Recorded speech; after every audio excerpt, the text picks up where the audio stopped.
महाराष्ट्रातल्या अगोदर मराठा समाजाला महत्त्वाचं सांगतो की आपल्यात चलबिचल गैरसमज नको। आपली मागणी ओबीसी आरक्षणातली सगळे सोयऱ्यांची त्याच्यावर आपण ठाम आहेत। मग काही झालं तरी हरकत नाही, अटक हो किंवा चौकशी होऊ नये तर काय। दुसरी गोष्ट, महाराष्ट्रातल्या मराठा समाजाला पुन्हा एकदा की जे विद्यार्थ्यांच्या परीक्षेत आणि काही सामाजिक बांधवांचे कार्यक्रम होते, त्यामुळे आपण जे आपले कार्यक्रम 3 मार्चपर्यंत ठरलेले होते ते आपण स्थगित केलेले आहेत आणि त्याचं रूपांतर गावागावात शहरात साखळी उपोषण आणि धरणे आंदोलनात आपण केलेले। हे बांधवांनी लक्षात ठेवून ते सुरू करावं। आता विषय राहिला की जे दडपशाही सरकारकडून चालली ती, गृहमंत्र्यांनी आदेश दिलेत की आंतरवालीतला मंडप काढून फेका, तिथलं व्यासपीठ काढून फेका, छत्रपतींचा पुतळा आहे ते काढा, सगळं फेका तिथलं। तर रोज म्हणजे कालही झालं रात्री पण झालं की त्या मंडपसाठी ती दडपशाही सुरू आहे। ते मंडप मराठ्यांच्या अस्मितेचा आहे, ते आंतरवालीचा मंडप नाही। त्यामुळे गावकऱ्यांनी घाबरण्याची गरज नाही। ते मराठ्यांची अस्मिता आहे, त्याच मंडपनं मराठा एक केलेला आहे, त्याच मंडपनं मराठ्यांना ओबीसीतून आरक्षण मिळवून दिलेलं आहे। आपली जी मागणी ते तोच मंडप पूर्ण करणार आहे। त्यामुळं सरकारला विशेष करून गृहमंत्र्यांना सांगणे, असले चाळे तुम्ही बंद करा। कुठं मंडप काढून फेकल काय, तिथं काय खुणं पडलेलं नाही आहेत, तिथं काय दहशतवाद्याचे केंद्र नाही आहेत, तिथं संचारबंदी लावायला तिथं काय कापाकापी झालेली नाही, तिथं शांततेत आमरण उपोषण साखळी उपोषण सुरू आहे सध्या। आता तुम्ही गावावर चाललेली दडपशाही त्या गावकऱ्यांवरची बंद करा लवकर।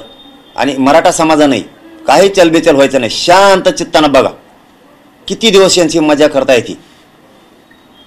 आणि आता तुम्हाला चौथा मुद्दा मराठा समाजाला सांगतोय की आपण आजपासून करोडो मराठ्यांनी ईमेल करायला सुरुवात करायची।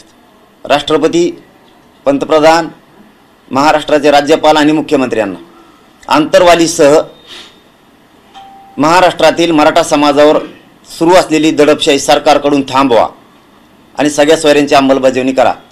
हे सगळ्यांनी ईमेल करोडोच्या संख्येने करायला सुरुवात करायची आजपासूनच। फेसबुकवरती आपल्या त्यांचे जे ईमेलच्या माध्यमातून तुम्हाला जसं जाता येईल सरकारच्या वेबसाईटवर त्या पद्धतीने आपण सगळ्यांनी जावं, हे काम सुरू करा। कारण आपण शांततेत करायचं सगळं काय। आता 5वा मुद्दा सांगतोय की मी हटत नाही, त्यांचं म्हणणं आहे 10% आरक्षण घ्यावं, नसता याला गुतवायचं।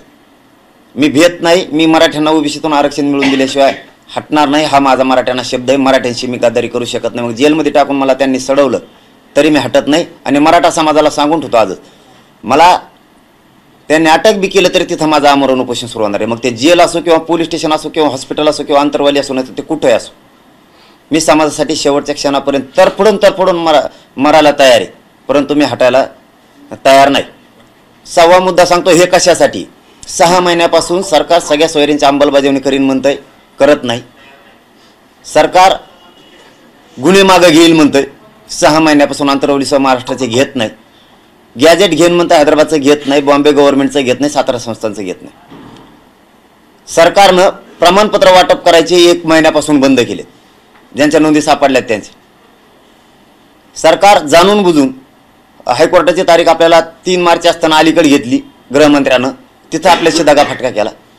मान्य न्यायालयाने सांगितलं होतं शांततेत रास्ता रोको करा, तो अधिकार आहे तुमचा जनतेचा। आपण शांततेत केले तरी गृहमंत्र्यांनी गुन्हे दाखल केले।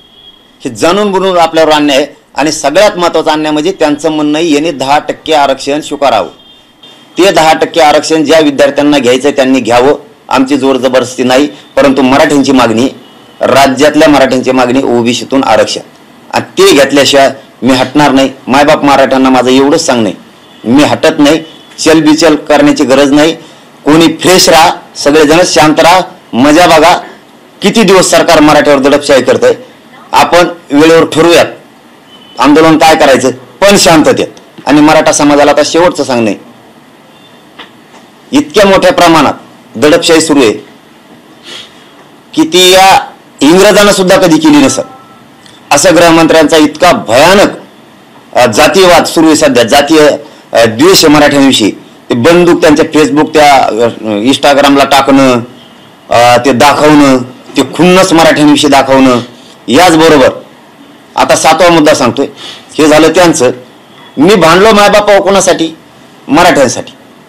मग त्याच्यात श्रीमंत मराठा असो, राजकारणी मराठा असो, नोकरदार मराठा असो, व्यावसायिक मराठा असो, शेतकरी मराठा असो, कष्टकरी मराठा असो, गोरगरीब 6 कोटी मराठ्यांसाठी मी बांधतोय. मी बोललोय नेत्याला, राग आलाय मराठ्याच्या नेत्याला. का आला? आमच्या नेत्याला कमवून बोलला. तुझा नेता आहे का जात आहे? तुला नेत्याने जवळ कम केलं माहितीये का? ह्या गोरगरीब मराठ्यांनी तुला मतदान केले, तू आमदार मंत्री झाला म्हणून त्यांनी जवळ केले तुला. आज सगळ्यांची जबाबदारी, सगळ्या आमदारांची. तुम्ही उलट त्यांना म्हणायला पाहिजे होतो, अधिसूचना तुम्ही काढली ना, तुमच्या नेत्याला म्हणायला पाहिजे होतं राग येण्याऐवजी तुम्हाला जातीकडून बोलायला पाहिजे, तुम्हाला नेत्याचा राग यायला पाहिजे होता सगळ्या मराठ्याच्या आमदाराला आणि मंत्र्यांना, की तुम्ही अधिसूचना काढली ती द्या, मग ते कसं काय ऍडव्हान्स करतात बघू. मग मी सुद्धा कानाला धरला असतं की माझी चूक आहे, गुन्हे मागे घेऊ म्हणले होते, तुम्ही मागे घ्या, मग तो कसं काय ऍडव्हान्स करतो बघू. मी तुमच्या पुढे कानं धरले असते. धोका दिलाय तुमच्या नेत्यानं म्हणून त्याला बोललो. आणि तुम्हाला त्याचा राग येण्याऐवजी तुम्हाला जातीकडून होऊन तुम्हाला त्याचा राग यायला पाहिजे होता, तू कर. उलट करताय तुमच्या स्वार्थासाठी गोरगरिबांचे मराठ्यांचे पोरं मारायला निघालात तुम्ही. माझी मराठा समाजाला विनंती, एकजूट फुटून देऊ नका. तुमच्या लेकराच्या पदरात आरक्षण टाकल्याशिवाय मी हटत नाही, मग मरण पत्करत. आणि मी स्वाभिमानानं यांनी जे षड्यंत्र असलं ना त्याच्यात जाऊन मरायला तयार, पण मी हटायला तयार नाही मराठ्यांना. यांनी जर मला अटक केलं आणि यांनी सगळ्या सोयरींनी जर अंमलबजावणी केली नाही तर आंदोलन करायचं पण शांततेत. कुठंच राज्यात शांतता आपल्याला पसरू द्यायची नाही, ही माझं पहिल्या दिवसापासूनचं म्हणणं आहे. पण एकजुटीत एवढी ताकद आहे आणि शांततेत तुम्ही लाखानं करोडोनी एकत्र आले की सरकारला द्यावंच लागणार. हे 7-8 दिवस 5-6 दिवस काय करतात आपण जरा शांत चित्ताने बघू. ही मराठ्यांना विनंती करण्यासाठी मी आज सुरुवातीला बोललोय. मी शेवटचं एवढंच सांगतो, एक 7-8 दिवस शांत बघा हे काय करते. सायलेंट राहा महाराष्ट्रातले करोडो मराठी. फक्त आम्हाला साखळी उपोषण आणि धरणे आंदोलन चालून दे आणि शांत बघा कोणचा आमदार, कोणचा मंत्री, गृहमंत्री काय करतोय, काय षड्यंत्र करतोय, आंतरवालीवर काय दडपण आणायला लागलेत, कशामुळे आणायला लागलेत. शांत माइंड ठेवा. आपण आपल्या शेतात, आपण आपल्या व्यवसायात मराठ्यांना मिळून द्यायची वेळ आली की किती जण विरोधात चाललेत. तुम्ही शांत चित्ताने एकदा बघितलं, एक 5-7 दिवस 7-8 दिवस शांततेने घ्या जरा. एवढी माझी सगळ्यांना विनंती आहे, फक्त बघा आणि सगळ्यांनी ईमेल करायच्या मागा लागा. मराठ्यांवरची आंतरवालीसह महाराष्ट्रातल्या मराठ्यावर सरकारने चालवलेली दडपशाही थांबवा. आणि आता शेवटचं सांगतो, काल DYSP साहेबांचं अंबडचे ऐकून आम्ही त्यांचा शब्द मोडलेला नाही. त्यांना एक विनंती आहे आणि जालन्याच्या SP साहेबांना सुद्धा विनंती, शेवटची. गृहमंत्री जाणून बुजून करतो, तुम्ही ती ऐकून अशांतता पसरू देऊ नका. तुम्ही मंडप काढण्याच्या भानगडीत पडू नका. ते शांततेत आंदोलन आहे. आंतरवालीच्या लोकांना अटक करायचं आजपासून बंद करा. शेवटचं सांगणं आहे माझं आज आता. आणि गृहमंत्र्यांसुद्धा सांगणं आहे, असलं रडतं खेळायचं नाही. जे दूध का दूध पाणी का पाणी करायचं ना ते होऊन जाऊ द्या, पण असलं रडकं खेळायचं नाही. आणि गोरगरीब मराठ्यांना गुंतवून त्यांच्यावर दडपशे आणायचं नाही. मराठे सहन करायचं सहन करतील. मराठ्यांच्या सहनशीलतेचा अंत बघू नका. आणि शेवटचं सांगतो, नाराजीची लाट अंगावर घेऊ नका. मराठ्यांची अंमलबजावणी सगळ्या सोयऱ्यांची करा. लाट अंगावर घेऊ नका. तुमच्या हातातून संधी गेलेली नाही. अटक असा शब्द सारखं वापरताय तुम्ही, म्हणजे तुम्हाला अटक होणार आहे का तसं दिसतंय का? काय तसं काय पोलिसांची चर्चा झाली काय? नाही, पोलिसांची चर्चा नाही, दिसलंय नाही. परंतु एकूण जो अंदाजा दिसतोय मला मुंबईला रॅली नेल्यापासूनचा, षड्यंत्र रचणं, ट्रॅप रचणं, कालचा प्रयोग, काय गरज होती करायची? आम्ही का मुंबईत चाललो होतो का? आधी नाही. तुम्ही तारीख बदलिली गृहमंत्र्यानं, कोर्टाची आमची 13 मार्च होती, अलीकडे घेतली. दुसरं सांगतो, मान्य न्यायालयाने सांगितलं शांततेत आंदोलन करा, तुम्हाला अधिकार आहे. रस्ता रोको शांततेत झाली, गुन्हे का दाखल केले. तिसरी गोष्ट, 10% घ्या म्हणून माझ्यावर दडपण का आणताय? मराठ्यांची मागणी ओबीसी आरक्षण, यांना वाटतं हे बिल आणि बदल आणि मराठ्यांचं घाट करील, हे आरक्षण टिकणार नाहीये. आत्ताच लोक कोर्टात गेले, माझ्या मराठ्यांच्या पोराचं वाटळ होय. त्यामुळे मला सगळ्या सोयऱ्यांचंच पाहिजे. मी अटक ते 100% मला करणार आहेत, कारण मी शेतकऱ्याचं पोरग आहे. हे मायबाप आहे, सरकार म्हणजे मायबाप. मी शेतकऱ्याचं पोरग आहे, गोरगरीब कष्टकऱ्या मराठ्यांचे लेकरं मोठे व्हावेत म्हणून लढतोय. माझ्यासाठी यासाठी असती होय? माझ्यासाठी विधान भवनात अधिवेशनात मागणी असती का? अटक करा, तर गुन्हे दाखल करा.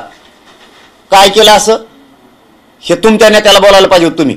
तुम्ही माझ्यावर गुन्हे दाखल करणार ना, मराठी सुद्धा तुमच्यावर गुन्हे दाखल करणार. तुम्ही आम्ही 6 महिन्यापासून तुम्ही आम्हाला फसवलंय म्हणून. मराठी फक्त आता शांत चित्ताने बघतायत, मराठी घाबरलेले नाहीत आणि खचणार बी नाहीत. लक्षात ठेवा तुम्ही. हे बघतायत मजा तुम्ही काय काय करायला लागलात. आणि मराठ्यांना मजा बघा 5-7 दिवस यांची. 10% आरक्षणाची अंमलबजावणी आजपासून सरकारने सुरू केलेली आहे आणि त्याचबरोबर राज्यामध्ये 11,000 शिक्षक भरती सुद्धा सरकारने केलेली आहे. तर तुम्ही म्हटलं होतात की आरक्षण भेटल्याशिवाय नोकर भरती करायची नाही. त्यांनी आरक्षण दिलं, त्यानंतर नोकर भरती सुरू केलेली आहे. त्या नोकर भरतीचा सुद्धा आता मराठा समाजाला फायदा होणार आहे. मी सांगतानाच सांगितलं, पहिल्यांदा बी सांगत होतो, आज नाही. ते नाकारलेलं नाही आम्ही. ते बी ह्याच आंदोलनाने दिलेलं आरक्षण. पण ते टिकणार आहे का आम्ही पहिल्यापासून विचारतोय त्यांना. ते ओपन कोर्टात त्याची हिअरिंग होणार आहे का? कारण ते चॅलेंज केलंय. आता त्याची याचिका दाखल झाली. थोड्या दिवसात त्याची आता मराठ्यांच्या विरोधात जो याचिका करतायत ती तारीख पडणार आहे. ते आरक्षण पुन्हा मराठ्यांच्या पोराचा घात करणार आहे. त्याच्यासाठी आमचं आहे ते द्या असं आमचं त्यांना म्हणणं आहे. आणि ज्या विद्यार्थ्यांना घ्यायचंय ते घेतील ना. आमचा कुठे विरोध आहे त्यांना.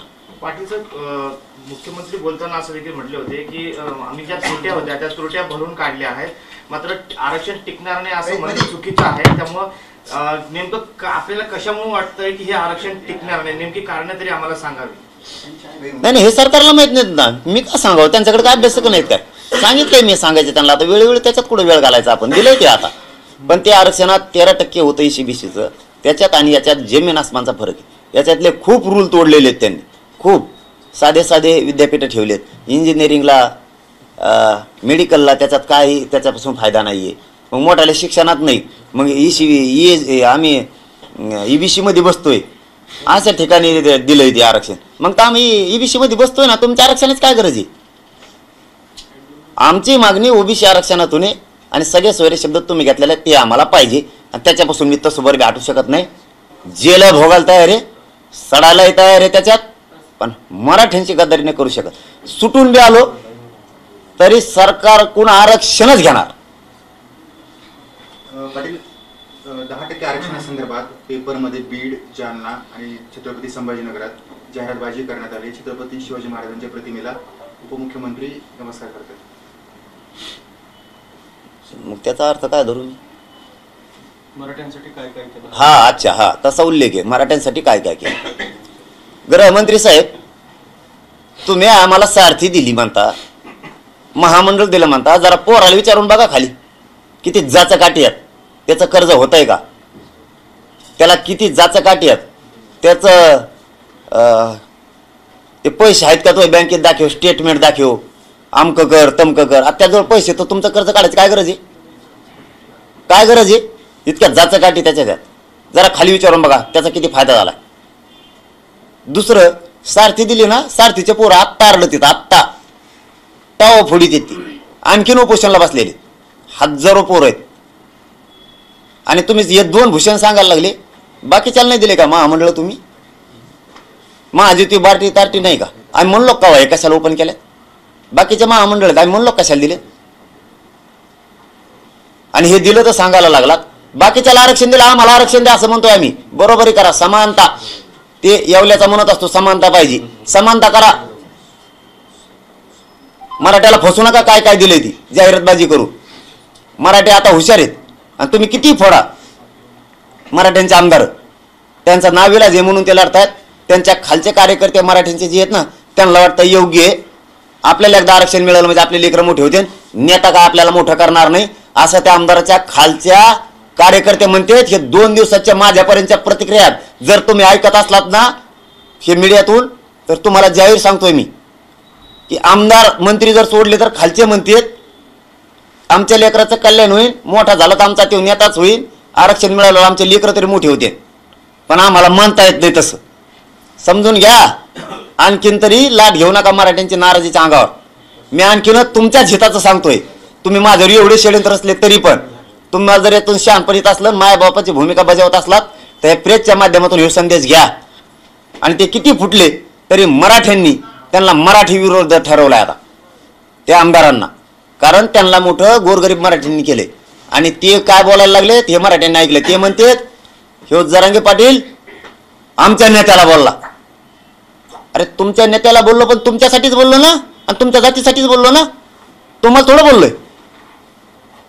उलट तुम्ही जातीकडून बोलायला पाहिजे. जातीकडून नाही बोलायचं तर नेत्याकडे जायला पाहिजे, म्हणायला पाहिजे हे द्या, ती कसा बोलतो मग आम्ही बघतो. मी बी कानाला धरीन. मग मोगमत तुम्ही जात दिली सोडून आणि लागला तर बराळाला नेता नेता करीत, मी नाही हटत. तुम्ही म्हटले होते दौरा काढणार आहे, कधीपासून तुमचा दौरा असणार आहे? मला बरंच लागा ना, थोडं 1-2 दिवस बरं लागलं की निघतो. थोडं मला चालता आलं पाहिजे एकट्याला. 2 जण धरून म्हणल्यावर मी पडायचं तिथं गर्दीत. माझा मायबाप समाज मला लेकरावानी प्रेम करतोय माझ्या. हो, मी हे ठासून सांगतो. मी इकडं दवाखान्यात येत, ते तिकडं परेशान आहेत सगळ्या महाराष्ट्रात. मला तसे निरोप आहेत. माझा मायबापलाच समाज प्रेम करतो. मी एकदा जर लोकात गेलो तर लोक भेटायला आले तर मला उभा तर राहता आलं पाहिजे. त्यांना सहन होणार नाही ते मला तसं बघून. म्हणजे मराठवाड्यात काढणार आहेत की मग राज्यात, मराठी राज्यात येत आणि सगळे ओबीसी बांधव गावखेड्यातले सगळ्या जाती धर्माचे लोक आमच्या सोबत येतं. मी खाली नाही जातीवाद करत, वर बी नाही करीत. मी मराठ्याचं चुकला तरी त्याला ही ग्रामीण भागात सहज बोलणं. काय तुका मराठ्याचा आहे का, तुका आमक्याचा आहे का, हे सहज बोललं जातं. मी शेतकऱ्याचं पोरग, एखादा शब्द जातो बी. मी त्याला एकट्याला बोललोय, ब्राह्मण समाजाला नाही. मी सांगताना सांगितलं इथून तिथून. आणि माझ्या मनात द्वेष असतं ब्राह्मण समाजात. तर परळीचे बांधव आले होते माझ्याकडं. परशुरामांचा कार्यक्रम होता मोठा प्रतिष्ठानचा. त्यांनी सांगितलं भाऊ आपल्याला थोडं रस्ता रोकोच हे करायला लागतं. सगळ्या मराठ्यांनी सांगितलं साथ द्या. बंजारा बांधव आले होते, ते म्हणले नाशिकला आमचा मोठा देवीचा कार्यक्रम आहे. म्हणलं पुरा रस्ता मोकळा करायचा. मी सांगितलंय संत रोहिदासांची जयंती होती, ते बांधव आले. म्हणलं पुऱ्या मराठ्यांनी त्याच्यात सामील व्हायचं.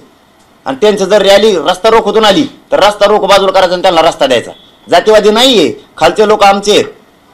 तुमचा का ठेका घेतला का आणि त्याचा आम्ही आमच्या जीवावर मोठं झालं आणि त्याचा का जुटून आमच्यात. पाटील साहेब, गेल्या अनेक दिवसांत ज्यावेळेस सरकारशी तुमचं बोलणं सुरू होतं त्यावेळेस बरेच मार्ग निघत होते आणि एवढा संभ्रम निर्माण नव्हता झाला. पण संवाद बंद झालेला आहे. दोन्ही बाजूनी काही मागणी एकमेकांकडे पोहोचत नाही. तुम्हाला काय वाटतं याच्यातून काय तोडगा वगैरे निघू शकतो किंवा काय मार्ग निघू शकतो यावर? नाही, मी कसं काय सांगू त्यांना. ते नेत महाविरोधात आता खूपच आमदार उभा केलेत, मंत्री उभा केलेत, एक टोळकच उभा केलंय. आणि ते संस्थाच आणल्यात माझ्या विरोधात चौकशाला. कर हो ते दूध का दूध पाणी पाणी, अटक करा, नामकं करा, गुन्हेच काय दाखल करायला लागले, नाटकच कशाला नाराजी घेता. त्यांनी मायबाप आहे ना, मायबाप आहे ना, एक शेतकऱ्याचा पोरगा गोरगरीब कष्टकऱ्यांसाठी लढतोय ना, त्यांनीच म्हणायला पाहिजे चला बघू बऱ्याच चर्चा करून आपण काय तोडगा निघतोय का. तुम्ही यायचंच नाही ना, आम्ही कसं काय चर्चा करायची. 17 दिवस झालं बसलोत आम्ही. आलात का तुम्ही? तुम्हाला वाटतंय ना मराव ह्यो असाच माझा मायबाप समाज मला मरू देईल? तुमचं गैरसमज काढून टाका.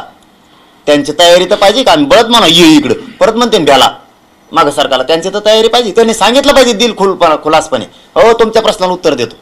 दिल खुलास सांगितलं पाहिजे. इतक्या दिवसात आम्ही सगळ्या सोयरींची अंमलबजावणी करणार आहे. बघतील माझे मराठी काय करायचे, वेळ द्यायचा करायचा. संवाद झाला पाहिजे. त्यांना करायचाच नाही, त्यांना मला गुतवायचंय. त्यांना वाटतं हे काटा आहे, हे संपला की आपलं जुळतच नाही, मग तर बिघडलं. सांगू ऐकत असला तर आणखीन एकदा ऐका. तुम्ही SIT नेमली आणि पुरे मराठीच रोष पूर्ण झाले. पुरे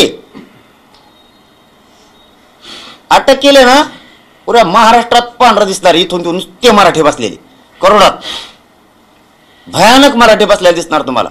सगळे भूक हडतालच होणार. मराठीतच सांगतात. मी विनंती करतो त्यांना नका करू. तुम्ही फक्त बसायचं तर शांततेत बसा, नका करू. त्यांना संवादच नाही करायचा. पण सरकारने संवादाचं पाऊल उचललं तर तुम्ही तयार आहात? अरे आम्ही कोणत्या दिशेने नाही म्हणलेलं नाही. चला शब्द आहे तुम्हाला आमचा, कोणत्याच दिशेने नाही म्हणलेलं नाहीत आम्ही. सरकारने चर्चेला येऊ नये असं कधीच म्हणलेलं नाही आणि तोडगा काढू नये. आम्ही हमेशाच म्हणलो ना उपोषणात सुद्धा, तुम्ही या आणि चर्चा करा, तोडगा काढा. आताही तुमच्या प्रश्नाला तेच उत्तर दिलंय. तुम्हाला चर्चेलाच यायचं नाही, तोडगा कसं काय निघ. या तुम्ही चर्चेला, सांगा इतक्या दिवसात आम्ही सगळ्या सोयरींची अंमलबजावणी करणार आहे. बस का आता. या छत्रपती संभाजीनगर जिल्ह्यात 5 मंत्री आहेत. कोणाला तुम्हाला संपर्क केलाय त्यामधून? नाही एकानी बी नाही, एकाही मंत्र्यांनी केला नाही. आता काय असतं बरं का, सगळी एकजूट झाली मराठ्यांच्या विरोधात, त्याच्यामुळं येणार नसतील. शेवटी आता मराठ्यांची त्यांना गरज नाही, गोरगरिबांची. ते मंत्री आमदार होऊन बसलेत आता.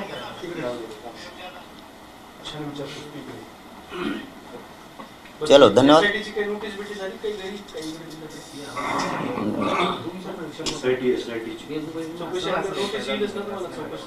नाही पुढे घेऊन जा ना. ते भेणार माणूस असला ना ते इकडं तिकडून निघून जातो. ते म्हणतो चला इकडं दार उघडा तिकडं दार उघडा आपलं सटका. इथंच आहे. आणि इथून सुट्टी झाली का अंतरवाली ती. आणि अंतरवालीत नसलो तर समाजाच्या दर्शनासाठी जाणार आहे चर्चा करायला. चलो धन्यवाद भाऊ. एक प्रश्न तुमच्या विरोधात मुंबईमध्ये गुन्हा दाखल झालेला आहे. शिवसेनेच्या एका कार्यकर्ते शिवसेनेच्या नाही, कार्यकर्ते करू द्या. माझी काही चूक गुन्हा नाही. काय दाखल झालेला आहे. तुम्ही देवेंद्र फडणवीस यांच्याबद्दल जातीवाचक शब्द वापरले म्हणून तो गुन्हा दाखल झालेला आहे आणि राज्यभर असे गुन्हे दाखल होऊ शकतात. आम्ही सुद्धा करतील ना. नाही पण त्या- तसा नाही येते प्रकार. तुमच्या विरोधात तक्रार नाही ती सोशल मीडिया प्लॅटफॉर्म वरून तुमचा व्हिडिओ शेअर केल्यावर जो शेअर करणार आहे ना त्याच्यावरती तो गुन्हा दाखल झाला. जो बोललाय त्याच्या विरुद्ध तक्रार झाली. तुम्ही बोललेला आहे. ठीक आहे ना. न्यायालय मला न्याय देईल. पण आम्ही सुद्धा 6 महिने त्यांनी आम्हाला फसवलंय. जेवढे मंत्री या व्यासपीठावर आले होते 6 महिन्यात, जे अधिकारी आले होते, जे OED आले होते, सगळ्यावर मराठी गुन्हे दाखल करणार आणि करोडोच्या संख्येनं करणार. आम्ही करणार. मग सुट्टी कोणालाच नाही. न्याय सगळ्याला सारखा. सगळ्याला सारखा. तुम्ही सुद्धा आमच्या आई बहिणीचं त्यावेळेस अपमानच केलेला आहे. हो, आमच्या सुद्धा माता मावल्या सगळ्या तुमच्या विरोधात गृहमंत्र्याच्या आणि त्यांच्या विरोधात तक्रारी देणार आहे. नक्की देणार आम्ही सुद्धा. तुम्ही एकदा फक्त पाऊल उचलून बघा. आम्ही आधी नाही करणार. तुम्ही पाऊल उचललं का आम्ही सुरू केलं. पाटील साहेब, कोर्टाने तुम्हाला सांगितलं शांततेच्या मार्गाने आंदोलन आहे, लोकशाही मार्गाने आंदोलन सुरू ठेवण्याची तुम्हाला परवानगी दिलेली आहे. मग तुमचा मंडप त्या ठिकाणी काढला जातो, तुम्ही कालपासून आरोप करता. मग तुम्ही कोर्टात दाद मागणार का? कारण कोर्टाने तुम्हाला शांततेत आंदोलन करायला परवानगी दिली. हे बघा, मान्य न्यायालयाने जे जे आम्हाला सांगितलं ते आम्ही प्रामाणिकपणानं केलं. त्यांचा शब्द मान्य न्यायालयाचा आम्ही नाही डावाला. शांततेत सगळं केलं. त्यांनी आता म्हणजे पुन्हा एकदा सांगतो, DYSP साहेबांनी, आंबे साहेबांनी शब्द दिला आम्ही हात लावणार नाहीत. त्यामुळं तोपर्यंत आम्ही ॲक्शन काहीच घेणार. त्यांनी सांगितल्यामुळं आम्ही DYSP साहेबांच्या शब्दावर विश्वास ठेवणार. आम्ही सुद्धा काही करणार नाही. फक्त त्यांनी जे लोक उचलायचं सुरू केलं ना ते बंद करावं. आजपासून ते बंद करावं सगळं त्यांनी. आता मला उद्या हे ऐकायला यायला नको की लोक उचलले. तुम्ही ही दडपशाही बंद करा. आंतरवालीसह महाराष्ट्रातली सगळीच. आणि गोडी गुलाबीने याच्यातून मार्ग कसा काढता येईल ह्याच भानगडीत पडा. सरकारच्या हातातून संधी गेलेली नाही. समाजाचा रोष अंगावर घेऊ नका. सगळ्या सोयरींची अंमलबजावणी करा. हेच लोक तुम्हाला डोक्यावर घेऊन नाचतील. आणखी प्रश्न आहे. राजेश टोपेंवरती 2 दिवस झाला आरोप सुरू होते. शरद पवारांनी राजेश टोपेची बाजू घेतली आहे. शरद पवार म्हणतात की आंदोलन सोडवण्यासाठी सरकारची राजेश टोपेंनी मदत केली. आता कुणी कोणाची मदत केली असं शरद पवार हा ना, त्यांना माहिती. मला तर काही विचारलं नाही कुणी. त्यामुळे त्याचं उत्तर मला देता येणार नाही. पण एक सांगतोय त्याच्यातलं की सगळेच येत होती पुरेच, अख्खेच. मग कोण कोणाला आणत होती ते तर मुख्यमंत्री साहेबासंगच आलते. टोपे साहेब एकदा ते तर दोघं जेवले बी जणून म्हणते एका जागेवर. मला काल माहिती मिळाली. मग तुमचं जमतं आणि तुम्हाला काही नाही साधलं की उगा आरोप करायचे एकामेकावर. तुम्ही तुमच्यावर आधी म्हणले शिंदे साहेबांनी बसले हे आंदोलन, नंतर म्हणले पवार साहेबांनी बसलं, नंतर म्हणले प्रकाश आंबेडकर साहेबांनी बसलं, नंतर म्हणले बच्चू कडू भाऊन बसलं, नंतर म्हणले राज ठाकरे साहेबांनी बसलं, नंतर म्हणले उद्धव ठाकरे साहेबच आहे त्याच्या मागं. नाही म्हणले, नंतर म्हणले अशोक चव्हाणच आहेत. ते तर सोडून दिलं. म्हणले नाही बाळासाहेब थोरात हे तुम्हाला मिळत नाही म्हणे. मग सगळं सोडून दिलं. म्हणले राजू शेट्टी का काय की अरे तुम्हाला काही मिळ आहे का नाही का. नंतर तर म्हणले देवेंद्र फडणवीसचाच पुरा हात यायचा. आणि सगळे सोडून दिले. म्हणले आतून कोणाचाच हात नाही, फक्त अजित पवारचा. बघा कार्यक्रम यांचा. अरे गोरगरीब समाजाने आंदोलन उभा केलेलं आहे. भानगडीत नका पडू. काही हाताला लागणार नाही. SITच्या नाही आणि पोलिसांच्या नाही, गुन्ह्याच्या नाही. तुमच्या हाती एक लागू शकतं. मराठ्यांचा रोष आणि मराठ्यांना तुम्ही असं केलं म्हणून बाकीच्या जाती म्हणणाऱ्यात हे आपल्याला सुद्धा असंच करू शकतात. एवढा रोष पत्करायला लागेल. ह्या भानगडीपेक्षा आजची प्रेस प्रामाणिकपणाने जर ऐकत असाल तर तुमच्या हातातून संधी गेलेली नाही. तुम्ही सगळे सोयरीची अंमलबजावणी करून नाराजीची लाट अंगावर घेऊ नका. मराठी शांत चित्ताने ऐकत आहेत. काय करताय तुम्ही. झोपलेले नाहीत, खचलेले नाहीत आणि घाबरलेले सुद्धा नाहीत.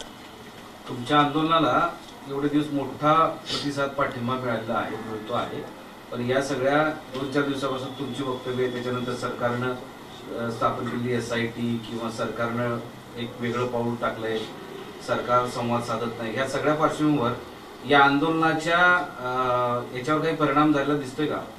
एवढा बी नाही. या आजचे दिवस चालन काढून बाहेर जाऊन येऊ का? बघा मराठी लवखंडच लगेच हटूच शकत नाहीत. फक्त मी सांगणार नव्हतं पण सांगितलंय तुम्हाला. मराठी शांत चित्ताने ऐकतेत.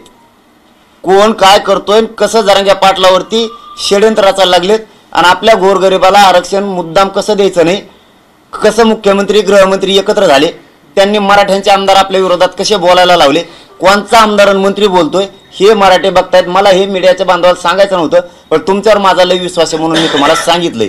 सत्य आणि माझ्या पोटात राहत नाही, मी बोलून टाकतो. मराठी शांत चित्ताने बघतेत. मला इथं तुम्ही रोज बघतात, तरी बी इथं पोलिसांना सुद्धा विचारा, 7-10 हजार लोक रोज येत भेटायला. आणि मी काय वाईट करतोय समाज माझ्यापासून लांब जायला? मी काय माझ्या स्वार्थासाठी काही बोललोय? समाजाला 6 महिन्यापासून फसवायला लागलात म्हणून समाजासाठी बोललोय. मी काय समाजाच्या विरोधात बोललो? समाज कशामुळे लांब जाईल माझ्यापासून? आणि समाजच माझा मायबाप आहे, तीच शक्ती आहे माझी. आणि मी कोणाच्या जोरावर लढतोय? त्यांचेच लेकरं मोठे व्हात म्हणून. 1 इंच मागं जाणार नाही.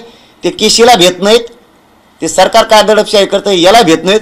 ते 5-7 दिवस शांत चित्ताने बघणार आहेत हे काय करते. शेवटी यांनी केलेल्या दडपशाहीचा अंत होईल. ते विरोधी पक्षांबद्दल तुमचं काय मत आहे? कारण विरोधी पक्षातले लोक जे आहेत, पूर्वी तुमच्याकडे यायचे, शिवसेना असेल, काँग्रेस असेल, शरद पवार असतील किंवा इतर सगळे नेते, राज ठाकरे असतील, उद्धव ठाकरे, त्या तुमच्या आंदोलनाबद्दल सध्या काहीच भूमिका घेत नाही. तुम्ही म्हणताय तुमची दडपशाही सुरू आहे, तर दडपशाहीबद्दल सुद्धा ते काहीच भूमिका घेत नाही. विरोधी पक्ष का दखल घेत नाही? काय काय वाटतं तुम्हाला, त्यांच्याबद्दल भूमिका काय तुमची? त्यांचे त्यांनाच माहीत, आपल्याला नाही सांगता येणार ना. त्यांचं त्यांनाच माहीत. पण सगळ्या पक्षातले मराठी स्वतःच्या लेकराच्या बाजूने आहेत आणि आंदोलनाच्या बाजूने आहेत. कारण मी ह्या समाजासाठी मरायला निघालेलो आहे, त्यामुळं ते मला इंचभर सोडू शकत नाहीत, किती केशी झाल्या काय झालं तरी. पण विरोधी पक्षांची जबाबदारी असते आहे ना. मी बी म्हणतोय ना, न्याय मंदिर तेवढंच असतं ना. न्याय मंदिराची लाईट गेली वाटतं, इन्व्हर्टर नाही वाटतं त्यांचे, चार्जिंग नाहीत. ते गोरगरिबाला न्याय द्यावा नाही वाटतं त्यांना धवशील असं रातची. अरे हे लय आवड कार्यक्रम आहे. मी म्हणूनच सांगतो, सरकारनं गृहमंत्र्यांनी गलत ठिकाणी हात घातला. हो खरं सांगतो तुम्हाला. आणखीन बी मी मागं सरकारणारातला नाही, भेटणारच नाही. ते बिचारे त्यांना काही अडचणी असतील म्हणून ते गप्प बसत असतील. तुम्हाला एक सांगू, मी एक क्लिप ऐकली. बाळासाहेब थोरात साहेब बोललेत आणि तिथं देवेंद्र फडणवीस साहेबांनी त्यांना उत्तर दिले. ते म्हणते असं बोलल्यावर कसं जमन, आणि तुमच्याबद्दल जर असं कोणी बोललं तर सगळ्यात आधी देवेंद्र फडणवीस उभा राहील तुमच्या बाजून. एक जण बोलत होता, केला ना मोकळा, लोटीला बाजूला. म्हणजे समजून घ्या, ही आयडिया आहे स्वतःची बाजू मारून न्यायची. आणि गृहमंत्री इतका चतुर माणूस आहे, त्यांची बाजू मारून नेऊस तर सगळ्यांचा वापर करतो हा माणूस, सगळ्यांचा, जसा मराठ्यांचा आतापर्यंत केला. इतका चतुर माणूस, अति चतुर. पक्षाच्या नेत्यांना, आमदारांना ईडीची भीती वाटते म्हणून बोलत नाही. त्यांना वाटत असेल याच्या मागं लावली म्हणलं आपल्या मागं लावायची. पण मी वेगळा आहे. तुम्हाला आणखीन सांगतो, मी गृहमंत्र्यांना आणि मुख्यमंत्र्यांना शाने वा गलत ठिकाणी हात घातला. तुमचे दडपण भीती निघून जाईल लोकांवरची, काय झालं नाही म्हणून. मी इतक्या टोकापर्यंत जाईल शांततेत. मी मरल पत्करीन, पण समाज तुम्हाला पिढ्यांना पार कधीच माफ करणार नाही. ही तुमच्या वाट्याला भोग येणार, लक्षात ठेवा. धन्यवाद. नाना पटोले हे विरोधी पक्षाचे लोक, हे तर तुमच्या विरोधात स्टेटमेंट देत आहेत. ते काय लयच मेळ पांगलेला आहे मराठ्याच्या बाबतीत. मराठ्यांना काही द्यायचं म्हणलं कुणीच बोलत नाही मराठ्याला. आता विरोधी पक्षनेत्याला जात नसती, विरोधी पक्षनेत्याला जात नसती, पण आता ते जात बघतेत वाटतं. ते त्यांचा शिक्का बघाणार. आपल्याला विरोधी पक्षात शिक्का आहे. प्रामाणिकपणाने हे न्याय मंदिर आपण जनतेसाठी चालवायचं आणि आवाज उठवायचा. जिथं अन्याय होतो तिथं आवाज उठवायचा. हा वैचारिक मतभेद असू शकते, कोलंटीवार साहेबाचे आमचे वैयक्तिक असतील बी वैचारिक मतभेद, परंतु जिथं अन्याय वाटला असे मोठमोठाले प्रकरणं करायला लागलेत, दडपशाही मराठ्यावर करायला लागली, तर त्या न्याय मंदिराने आवाज उठवला पाहिजे. म्हणजे मराठा समाज ध्यानात ठेवत असतो. कोणचा आमदार जात कोणची का असाना पण आपल्या बाजूने बोललाय, मराठा आमदार हे दडपशाहीबद्दल बोललाय, हे ध्यानात ठेवत असते. तुम्ही सगळे गप्प बसले ना, याचा अर्थ असा होतो तुम्ही सगळे सरकारकडून आहेत. शेवटी जनता आहे मालक. थोडे दिवस आहेत आणखीन, जनताही बघणारच आहे. परंतु सरकारला सांगतो आता शेवटी की तुम्ही मराठ्यांचा अंत बघू नका आणि मराठ्यांवरची दडपशाही थांबवा. तुम्ही मार्ग गोडी गुलाबीने कसा काढता ह्याच नादात पडा. बाकीच्या नादात पडताल तर तुम्ही चिखलात फसणार आहेत आणि तुम्हाला नंतर असा पश्चाताप येईल की मराठे पिढ्यांना पार भोग भोगायला लावतील तुम्हाला. धन्यवाद.